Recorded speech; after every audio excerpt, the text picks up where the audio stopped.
The other day, Lauren and I teamed up to try and take some Brennan Woelfel style photos. She's a super talented gymnast, so if you haven't checked out her Instagram yet, it'll be in the description below. This is a photo we're going to be editing today. We took it at TST at the 1881 Heritage, but it's quite early in the morning right now, so before we get into editing it, I'm going to make myself a quick cup of coffee.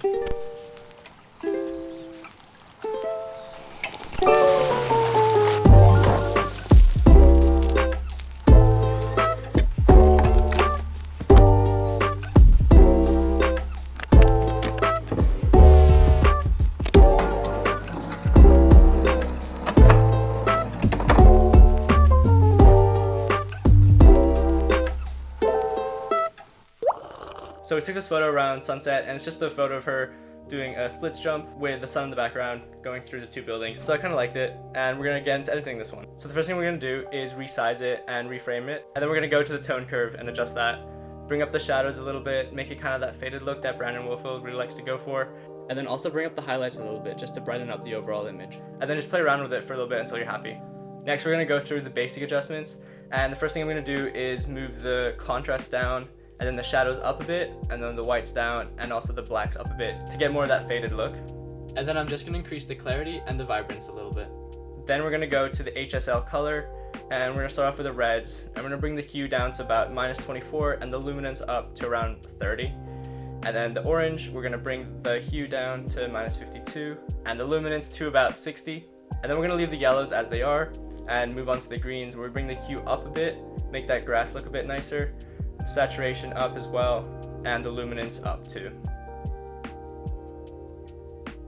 Then we're going to go to the aquas and leave them as they are, then to the blues, bring down the hue a little bit, and then head to the saturation, bring that down as well, but then bring up the luminance. Then we're going to head to the purples, leave them as they are, and then for the magentas, bring the hue up to about +20. Next we're going to go to the calibration, and we're just going to bring it slightly towards the purple side, because there's a lot of purples in Brandon's photos. And then for the red primary, we're going to bring the hue up a little bit to +50 and leave the greens as they are. And for the blue primary, I'm just going to bring them down, both the hue and the saturation, to about -20. And I'm just going to quickly reframe it one more time just to make sure it's perfect. And then that's it for the Lightroom adjustments at the moment. We're going to head into Photoshop. First thing we're going to do is head to Google and search for bokeh. There's so many that you can choose from to download, but I think for this one, I'm going to choose this purple bokeh effect. And then another thing that you need to search up is prism bokeh. And there's loads of those on there, so you could choose whichever one you want. But for this, I'm going to use this blue rainbow one. So I have them both saved on my computer already, and I'm just going to drag them onto Photoshop. So I'm going to move the purple bokeh up, and then let the prism bokeh be at the bottom. And then first we're going to focus on the purple one and disable the blue prism one. First thing we're going to do is bring the opacity down to about 50. And then change the blend mode to screen, and then rasterize the layer and grab the eraser tool. Make sure to get a relatively big brush and make the hardness to about 0.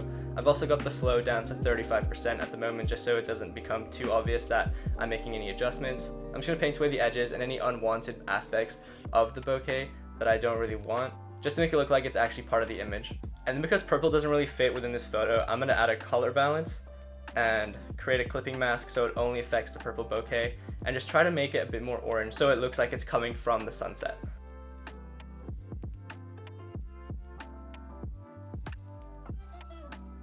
Then we're going to go ahead and enable the blue prism bokeh, and then you got to rasterize the layer, of course, then bring the opacity down and change blend mode to screen, exactly the same as what we did with the first one, and then resize it to whatever size you want so it looks good for your image. And then again, grab the eraser tool and just paint away the edges. So the next thing I'm going to do is grab an ellipse tool and change this to purple and just put it in the bottom right corner of the image. This part's optional, you don't really need to do it, but I just think having a few more purples in there, making this rainbow thing look a bit more purple, could be a good idea.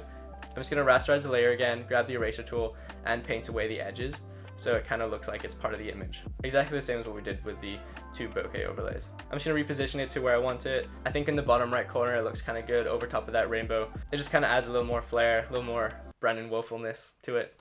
So now I think it looks pretty good, but I was shooting on just the kit lens and it only goes down to f3.5. So I'm gonna try to edit it so it imitates kind of like a lower f-stop, kind of like an f1.4. To do that, we're just gonna make a selection of Lauren, key out the background, and just put a Gaussian blur in the background. Always remember to keep a clean copy of your layer in case you need to go back and make any mistakes. And in this case, we're gonna keep the clean copy so we can put a Gaussian blur on top of it. So first thing to do is to just make a copy of the layer. and then go through and just make a quick selection using the quick selection tool. In my opinion, the selection could be very rough because you're not going to get the perfect selection, so you're going to have to go back and make changes anyways. So I just made a super rough selection, and then we're going to go through and fix everything afterwards. I'm going to make the feather about 0.5 just to smoothen out the edges, and then I'm going to save it as a new layer with layer mask. And then for the bottom one, we're going to make a quick copy of it again, and we're just going to add a Gaussian blur over top of one of the copies, which is just behind the layer that we just masked out. So as you can see, the selection was pretty terrible. So what I'm going to do now is select the lasso tool and just outline the parts that you want to get rid of. So parts of the background that are supposed to be out of focus. So we're gonna start off doing it around her shoe area. So I'm just gonna highlight the parts that should be blurred out, and then I'm gonna grab an eraser and then just start to rub in and paint over the parts that should go away. And because you have that mask around it, it'll only erase the parts that are inside the mask. So I came to a problem where part of her shoe is missing because the selection kind of went into her shoe. It was just a bad selection on my part. So what I'm gonna do is grab that clean layer of the photo that we made a while ago, and then just make a selection with the lasso tool of the part that needs to go back into the original photo. So in this case, we're gonna just make a selection of the front of her foot. And then once we do that, we just press Command C to copy, and then Command V. So it creates a new layer out of only the front of the shoe. So we bring the fresh layer back down, and then have the front of the shoe layer on top. So we see that her shoe is back in place where it's supposed to be. And then we just go and continue erasing the rest of the background out. So we ran into the same problem where part of her shirt is missing from the selection that we made. You just do the exact same thing as you did before and just copy and paste her shirt back onto the image. And then just continue again to erase the rest of the background.